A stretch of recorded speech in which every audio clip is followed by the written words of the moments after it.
নিজেকেই ছাড়িয়ে গেলেন সিলেটি রকেট এবাদত হোসেন। আগের চেয়ে কম সময়ে শেষ করলেন রানিং ড্রিল, মাতলেন নিজের চিরচেনা সেলিব্রেশনে। অস্ট্রেলিয়া সিরিজকে সামনে রেখে মিরপুরে প্রথম দিন অনুশীলনে দেখা গেল এই ডানহাতি পেসারকে।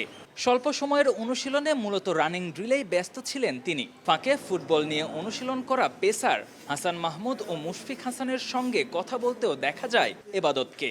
অস্ট্রেলিয়ার বিপক্ষে বাংলাদেশের পেস আক্রমণের বড় দায়িত্ব যে তাদের কাঁধেই।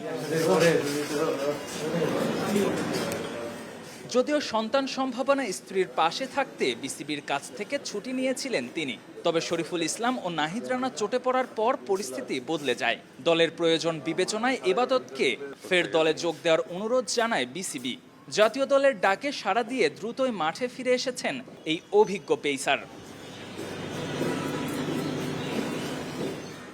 বাংলাদেশের হয়ে এখন পর্যন্ত 24টি টেস্ট খেলেছেন এবাদত হোসেন। 37 ইনিংসে বল করে শিকার করেছেন 43 উইকেট।